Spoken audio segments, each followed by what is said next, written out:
गुरु ब्रह्मा गुरु विष्णु गुरुदेवो महेश्वरः गुरु साक्षात् परब्रह्म तस्मै श्री गुरुवे नमः। प्रिय मित्रों, श्रावण पूर्णिमा एवं रक्षाबंधन 2021 के शुभ मुहूर्त, महत्व एवं पूजा विधि के बारे में जानते हैं। रक्षाबंधन का यह पर्व श्रावण मास की पूर्णिमा को मनाया जाता है। हिंदू पंचांग के अनुसार श्रावण मास में आने वाली पूर्णिमा श्रावण या श्रावणी पूर्णिमा कहलाती है। धार्मिक ग्रंथों में इस दिन स्नान, तप व दान का विशेष महत्व है। इस वर्ष यह पर्व 22 अगस्त को मनाया जाएगा। यह पर्व भाई बहन के रिश्तों की अटूट डोर का प्रतीक है। भारतीय परंपराओं का यह एक ऐसा पर्व है जो भाई बहन के स्नेह के साथ साथ हर सामाजिक संबंध को मजबूत करता है। इसलिए यह पर्व भाई बहन को आपस में जोड़ने के साथ साथ सांस्कृतिक व सामाजिक महत्व भी रखता है। धार्मिक ग्रंथों में इस दिन स्नान, तप व दान का विशेष महत्व है। श्रावण पूर्णिमा के दिन ही रक्षाबंधन का त्यौहार भी मनाया जाता है। मध्य भारत और उत्तर भारत में कजरी पूर्णिमा का पर्व भी श्रावण पूर्णिमा के दिन ही मनाया जाता है। इस दिन यज्ञोपवीत पूजन और उपनयन संस्कार करने का विधान भी है। चंद्र दोष से मुक्ति के लिए श्रावण पूर्णिमा श्रेष्ठ मानी गई है। क्या क्या इस दिन हमें विशेष कार्य करने चाहिए? श्रावण पूर्णिमा पर रक्षाबंधन मनाने की परंपरा है। इसलिए इस दिन देवी देवताओं का पूजन कर रक्षा सूत्र बांधें। इस दिन पितरों के लिए तर्पण भी करना चाहिए। गाय को चारा, चींटियों और मछलियों को आटा व दाना भी डालना चाहिए। श्रावण पूर्णिमा के दिन चंद्रमा अपनी पूर्ण कलाओं में होता है। अतः इस दिन चंद्रमा की पूजा करने से चंद्र दोष से मुक्ति मिलती है। इस दिन भगवान विष्णु और लक्ष्मी जी की पूजा का विधान है। विष्णु लक्ष्मी के दर्शन से सुख, धन और समृद्धि की प्राप्ति होती है। श्रावण मास में भगवान शिव की विशेष रूप से आराधना की जाती है। इसलिए पूर्णिमा के दिन भगवान शंकर का रुद्राभिषेक करना चाहिए। श्रावण पूर्णिमा पर मध्य और उत्तर भारत के कुछ हिस्सों में कजरी पूनम का पर्व भी मनाया जाता है। इसमें महिलाएं नवमी के दिन पेड़ के पत्तों से बने पात्र में मिट्टी डालकर जौ बोती हैं और पूर्णिमा के दिन धूमधाम के साथ जौ के इन पात्रों को लेकर नदी में विसर्जित करने जाती हैं। महिलाएं इस दिन व्रत रखकर अपने पुत्र की लंबी आयु और उसके सुख की कामना भी करती हैं। क्या है श्रावण पूर्णिमा का महत्व? श्रावण पूर्णिमा पूरे भारत में अलग अलग धार्मिक मान्यताओं के साथ मनाई जाती है। उत्तर भारत में जहां इस दिन रक्षाबंधन का पर्व मनाया जाता है, वहीं दक्षिण भारत में इस दिन नारियली पूर्णिमा और अवनी अवित्तम मनाई जाती है। मध्य भारत में इसे कजरी पूनम तो गुजरात में पवित्रोपना के रूप में मनाया जाता है। आषाढ़ पूर्णिमा की पावन अवसर पर अमरनाथ की पवित्र यात्रा का शुभारंभ होता है और यह यात्रा श्रावण पूर्णिमा को संपन्न होती है। इस दिन शिवलिंग पर जल चढ़ाया जाता है और श्रावण यात्रा संपन्न होती है।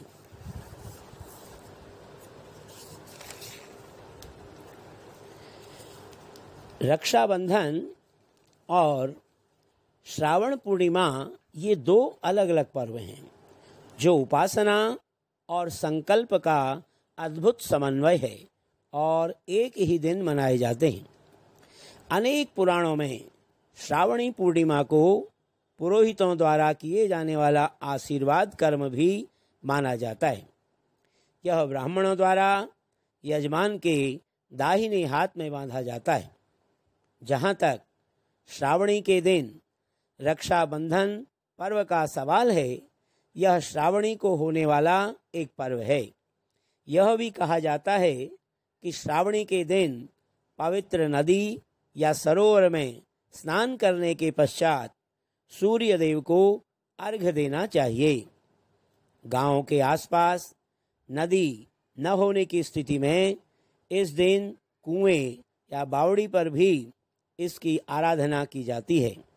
इस दिन पंडित लोग पुराने जनेऊ का त्याग कर नया जनेऊ धारण करते थे। इस संबंध में ऐसी भी मान्यता है कि श्रवण नक्षत्र के कारण आदिकाल में श्रावणी पूर्णिमा का नामकरण संस्कार हुआ। अश्विनी से रेवती तक ज्योतिष के 27 नक्षत्रों में श्रवण नक्षत्र 22वां है, जिसका स्वामी चंद्रमा है। ऐसा कहा जाता है कि श्रावण मास की पूर्णिमा के दिन श्रवण नक्षत्र हो तो उसे अत्यंत सुखद व फलदायी माना गया है। इसलिए श्रावण मास की अंतिम तिथि वाली श्रवण नक्षत्र युक्त पूर्णिमा को श्रावणी कहते हैं और इस दिन रक्षाबंधन का पर्व मनाया जाता है। रक्षाबंधन के दिन बहनें भाइयों की कलाई पर रक्षा सूत्र या राखी बांधती हैं। साथ ही वे भाइयों की दीर्घायु, समृद्धि व प्रसन्नता की कामना करती हैं। रक्षा सूत्र बांधते हुए यह मंत्र पढ़ना चाहिए। ओम एन बद्धो वली राजा दानवेंद्रो महाबलः तेन त्वं प्रतिबध्नामि रक्षे माचल माचल। इस मंत्र के पीछे भी एक महत्वपूर्ण कथा है, जिसे प्रायः रक्षाबंधन की पूजा के समय पढ़ा जाता है। एक बार धर्मराज युधिष्ठिर ने भगवान श्री कृष्ण से ऐसी कथा को सुनने की इच्छा प्रकट की, जिससे सभी कष्टों से मुक्ति मिल सके। इसके उत्तर में श्री कृष्ण ने यह कथा सुनाई। प्राचीन काल में देवों और असुरों में लगातार 12 वर्षों तक युद्ध हुआ। ऐसा मालूम हो रहा था कि युद्ध में असुरों की विजय होने वाली है। दानवों के राजा ने तीनों लोकों पर कब्जा कर स्वयं को त्रिलोक का स्वामी घोषित कर लिया था। दैत्यों के सताए देवराज इंद्र गुरु बृहस्पति की शरण में पहुंचे और रक्षा के लिए प्रार्थना की। श्रावण पूर्णिमा को ही प्रातःकाल रक्षा विधान पूर्ण किया गया। इस विधान में गुरु बृहस्पति ने रक्षा मंत्र का पाठ किया। साथ ही इंद्र और उनकी पत्नी ने भी पीछे पीछे इस मंत्र को दोहराया। इंद्र की पत्नी इंद्राणी ने सभी ब्राह्मणों से रक्षा सूत्र में शक्ति का संचार कराया और इंद्र के दाहिने हाथ की कलाई पर उसे बांध दिया। इस सूत्र से प्राप्त बल के प्रभाव से इंद्र ने असुरों को हरा दिया और खोया हुआ शासन पुनः प्राप्त कर लिया। कुछ मान्यताओं के अनुसार इस दिन द्रौपदी ने भगवान कृष्ण के हाथ पर चोट लगने के बाद अपनी साड़ी से कुछ कपड़ा फाड़कर बांधा था। द्रौपदी की इस उदारता के लिए श्री कृष्ण ने उन्हें वचन दिया था कि वे द्रौपदी की हमेशा रक्षा करेंगे। इसीलिए दुशासन द्वारा चीरहरण की कोशिश के समय भगवान कृष्ण ने आकर द्रौपदी की रक्षा की थी। एक अन्य ऐतिहासिक जनश्रुति के अनुसार मदद हासिल करने के लिए चित्तौड़ की रानी कर्णावती ने मुगल सम्राट हुमायूं को राखी भेजी थी। हुमायूं ने राखी का सम्मान किया और अपनी बहन की रक्षा गुजरात के सम्राट से की थी। ऐसा भी कहा जाता है कि इस दिन देवी लक्ष्मी ने राजा बलि की कलाई पर भी राखी बांधी थी। इस प्रकार बहुत सी कहानियां इस रक्षाबंधन के त्योहार से जुड़ी हुई हैं।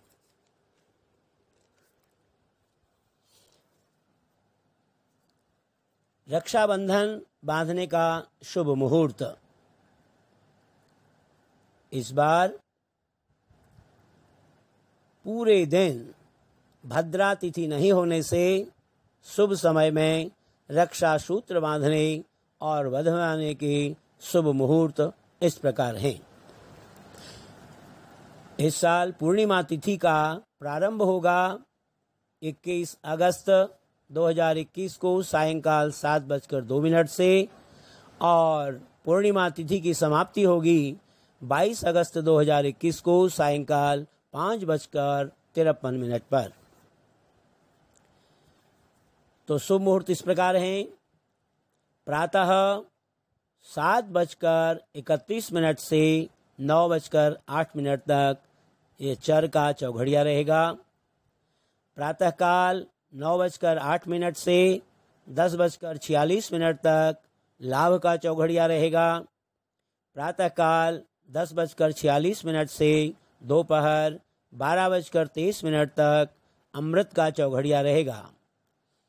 अपराह्न 2:01 से 3:38 तक शुभ का चौघड़िया रहेगा।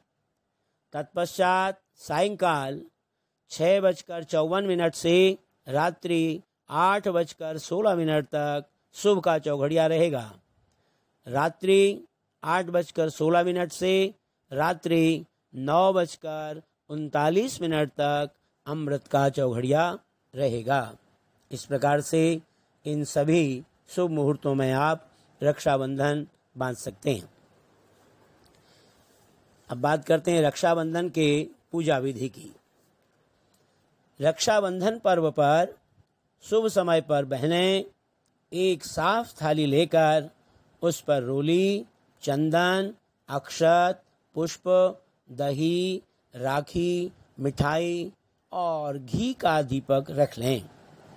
इसके बाद पूजा की थाली को भगवान को समर्पित करने के बाद भाई को पूर्व या उत्तर की ओर मुंह करके बिठाएं। भाई के सिर पर कोई साफ कपड़ा जैसे रुमाल आदि रखने के बाद भाई के माथे पर सबसे पहले तिलक लगाते हुए रोली, अक्षत व चंदन लगाएं। इसके बाद रक्षा सूत्र बांधकर आरती करें। फिर भाई को मिठाई खिलाने के पश्चात उसकी लंबी आयु की मंगल कामना करें। फिर अपने माता पिता व बड़ों का आशीर्वाद लें। इस प्रकार हम रक्षाबंधन के इस पवित्र त्योहार को मना सकते हैं। प्रिय मित्रों, आज इस रक्षाबंधन के महान पर्व पर आप सभी को हार्दिक शुभकामनाएं एवं बधाई। यह त्योहार सभी के लिए सुखद एवं मंगलमय हो। धन्यवाद।